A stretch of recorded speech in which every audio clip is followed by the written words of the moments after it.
જ કહીશ કે મારી હારે જે સંબંધ રાખવો એ રાખજે, પણ એને નિભાવજે. ના રઘુ, મારે તારી સાથે કોઈ સંબંધ નથી રાખવો. નામ આપેલા હોય ને એવા સંબંધો પણ છે મારે, પણ એ સંબંધોએ આજ સુધી મને શીખવાડી દીધું છે કે સાવ તકલાદી અને બોધા સંબંધો હોય ને એના કરતા ના થવું સારું. રઘુનું શું? રઘુને તો મેં તને દીધેલો શ્યામલી, તને. રઘુ તે મને દીધેલો? રઘુ તારો હતો ક્યારે શ્યામલી? જગતમાં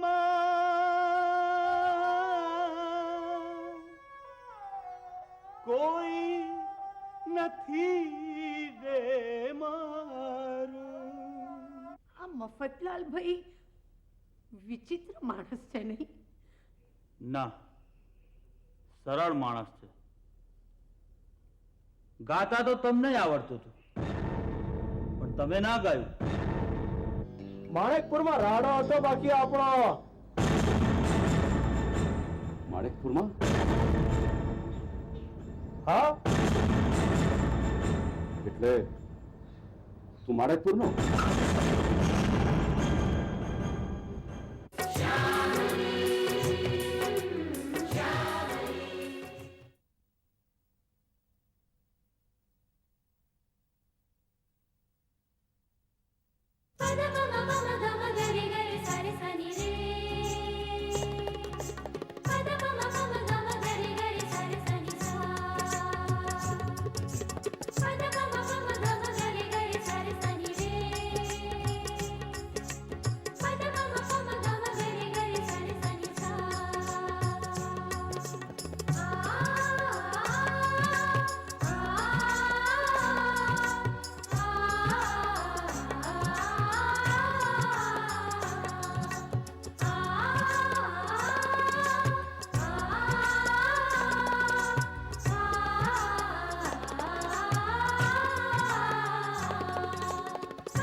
સરનામું મોરપીંછ ના હોય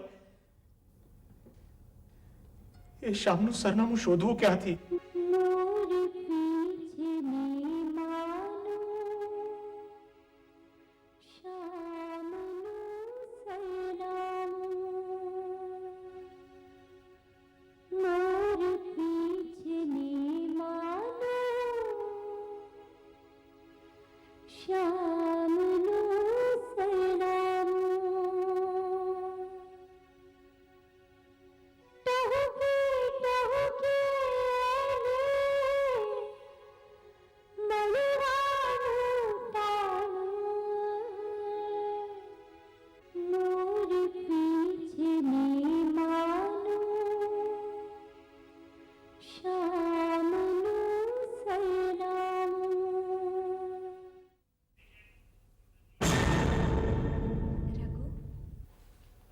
મોરપીંછ વિનાના તો કઈ શ્યામ હોતા હશે?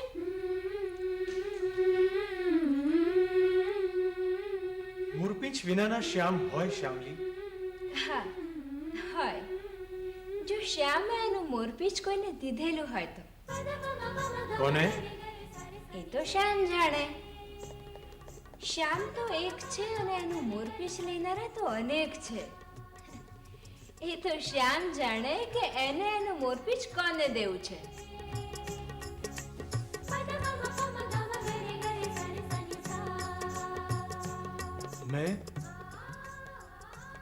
મેં તો મારું મોરપીંછ તને જ દીધેલું શ્યામલી.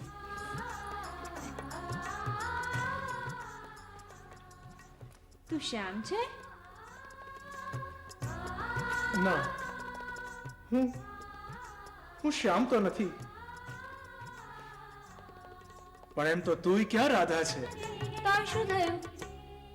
પણ તારા જવાથી મને દુઃખ થયું છે રઘુ. તો આવી જા મારી પાસે શ્યામલી. ક્યાં? આ મોરપીંછના રંગ તને જડે ને ત્યાં. કેટલે દૂર? મારી વાંસળીના સૂર સંભળાતા પૂરા થાય એટલે દૂર. એટલે દૂર હું નહીં આવું રઘુ. દર વખતે રાધા જ ના આવે. કોઈ વાર રાધા ના બોલાવે શ્યામે પણ આવવું પડે. તું યાદ રાખજે રઘુ, અને તારે યાદ રાખવું પડશે. તું શ્યામ છે તો હું શ્યામલી છું, શ્યામલી. હું આવીશ શ્યામલી. તો આવ.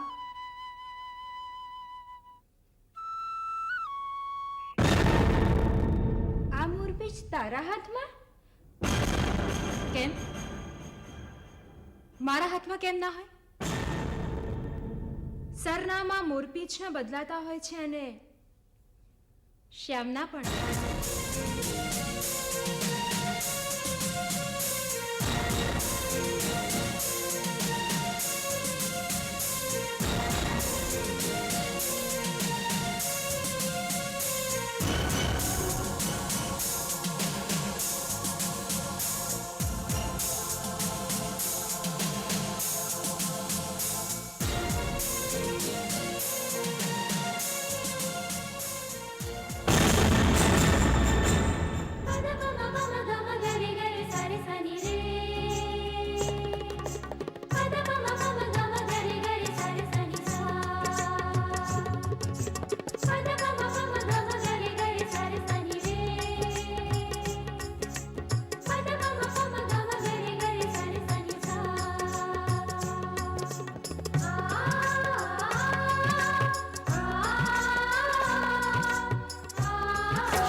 જમનાબેન, મેં તો કેપીને કહી દીધું કે જો તમે ઘરડા લાગશો ને તો આ ઉંમરે પણ હું તમને છોડીને ભાગી જઈશ. તમે શું? અને કેપીભાઈ કઈ સાવ એવા ઘરડા નથી લાગતા હો કે? અરે તમે બંને જણા મા બાપ બનશો ને ત્યારે જોજો ને, બિલકુલ જવાન લાગશો. સરિતાબેન, હું તો બસ ભગવાનને એક જ પ્રાર્થના કરું છું કે તમે બંને જણા ખૂબ ખૂબ ખુશ રહો. પગ ઉપાડ કહું છું, પગ ઉપાડ. બહુ સારું. હવે ચાલ કહું છું, જો સાંભળ. પેલા બંને જણ બેઠા છે ને ત્યાં બહુ બાફીશ નહીં, બહુ સારું. હવે અને મોટેથી કશું બોલીશ નહીં, સમજી ગઈ? બહુ સારું. હવે સારું હવે ચાલ.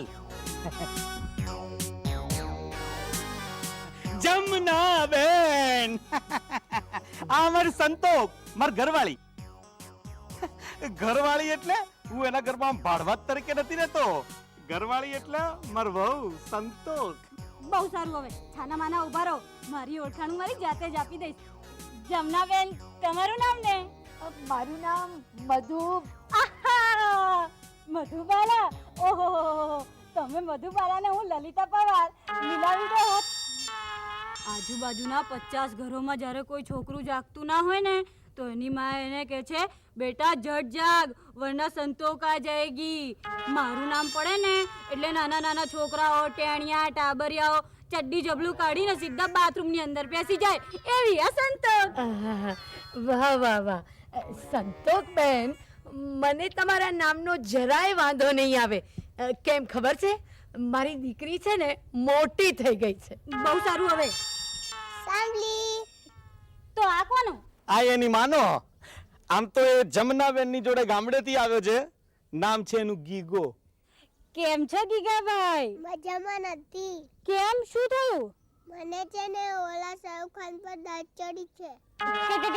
કહું છું આ ગીગાભાઈને શાહરુખ ખાન પર દાંત ચડી છે. તે હેલે ગીગા, તું ભણવા જાય છે? ના, તો ગામડેથી આવ્યો છું.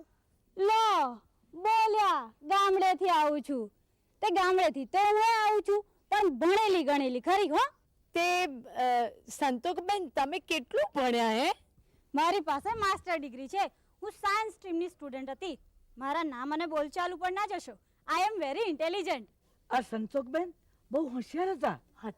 હતા એટલે કે છે, અને ભણેલા પણ બહુ છે. તો સંતોષબેન નોકરી પણ કરતા હતા.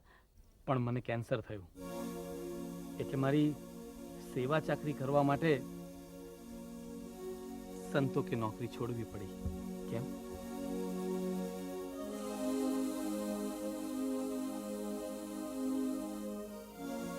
સારું હવે. બહુ ગંભીર થવાની જરૂર નથી. એમે તમારી સેવા ચાકરી તો મેં એટલા માટે કરી કે તમારી જોડે હું માંડ માંડ થાળે પડી હતી. તમે જાઓ તો મારું કોણ? અને એમે ભાઈ સાહેબ, આપણને સફેદ સારલા જરાય ગમતા નથી. તે હે ગીગાભાઈ, કાલથી મારી ઘેર ભણવા આવશો ને? મારી આજુબાજુના બહુ બધા છોકરાઓ આવે છે, તમે આવજો હો ને? ચાલ ચાલ હવે પગ ઉપાડ જલ્દી. બહુ સારું. હવે જય શ્રી કૃષ્ણ. ઉપાડ પગ ઉપાડ કહું છું.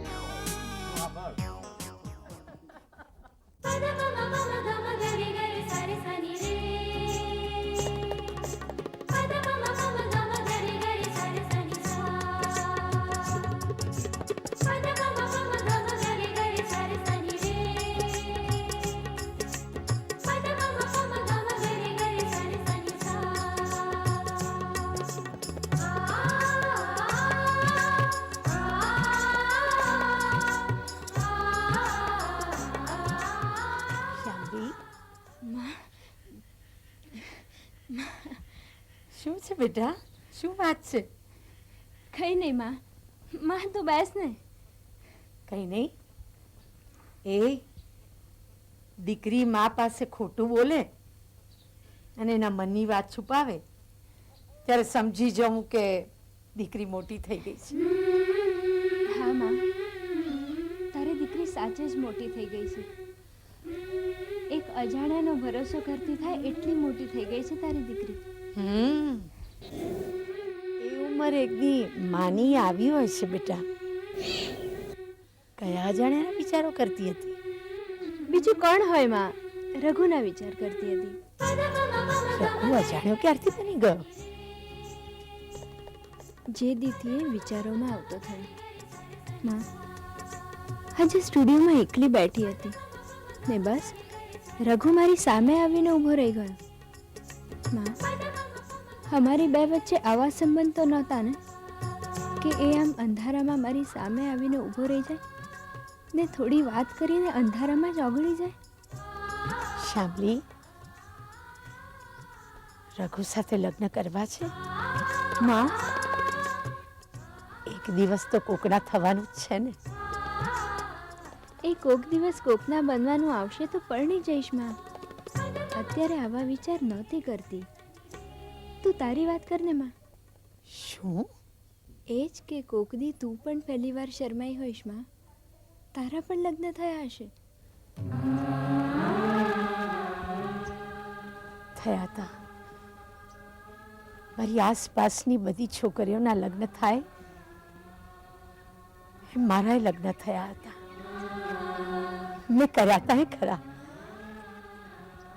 અમારા સમયમાં પરણીને સાસરે જતી છોકરીના મનના સપનાઓ એને મળેલા દેજના વાસણો કરતાં ઓછા રહેતા. ઘરના આંગણે બાંધેલી ભેંસની દૂધ આપવાની વાત અને પરણીને આવેલી વહુની સંતાન આપવાની વાત બંને એક સરખી ગંભીર રહેતી. જીવતર કાઢ્યું અમે. ઘર છૂટ્યું, ઘરવાળો છૂટ્યો, જીવવાના બાના બદલાઈ ગયા. પણ અમે જીવ્યા.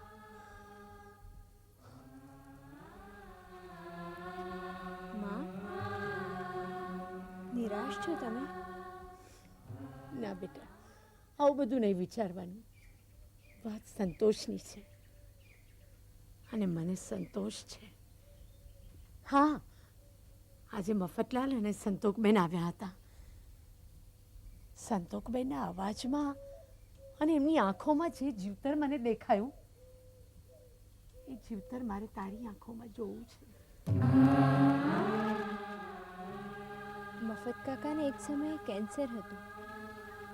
હા, મફતલાલે અને સંતોકબેને મોતને હરાવ્યું. બસ શામલી, હું તો એટલું કહીશ કે કોની સાથે નહીં, કેવું જીવવું છે એ નક્કી કરજો.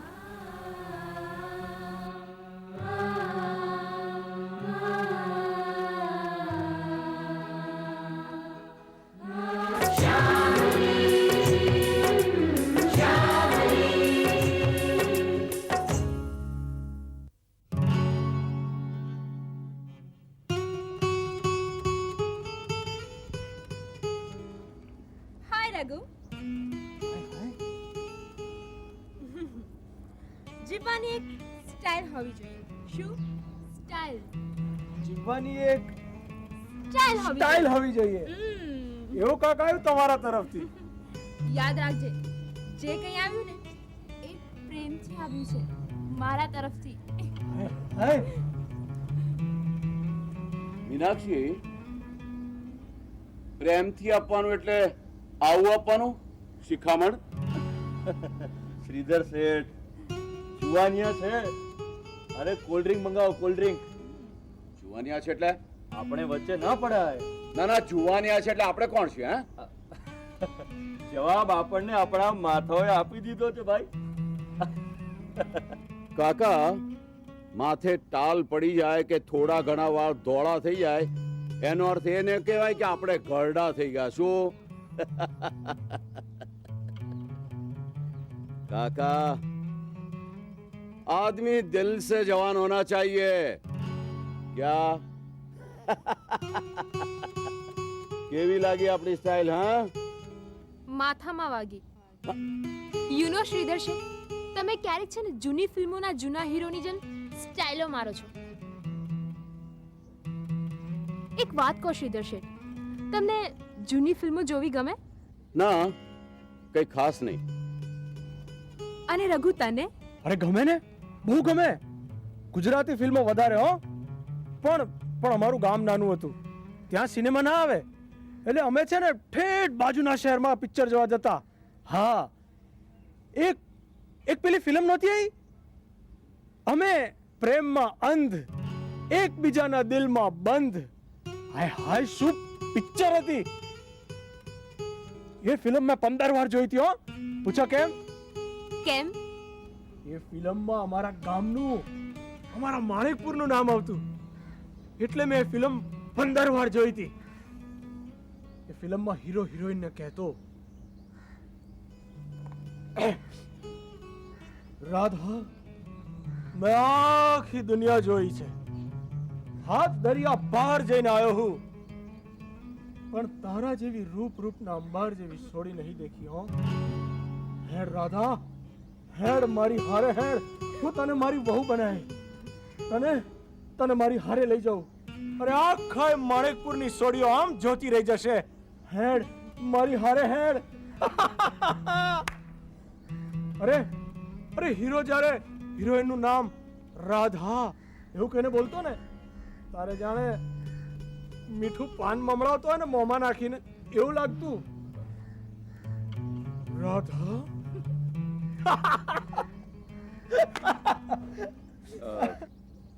એ ફિલ્મમાં હિરોઈનનું નામ રાધા નહોતું.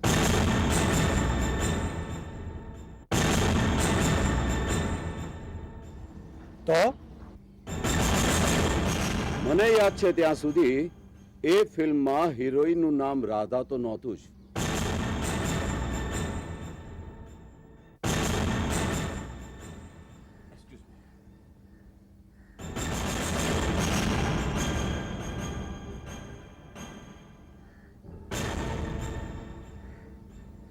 રાધા નામ હોય કે ના હોય, પણ શ્રીધર શેઠ આટલા ડિસ્ટર્બ કેમ થઈ ગયા?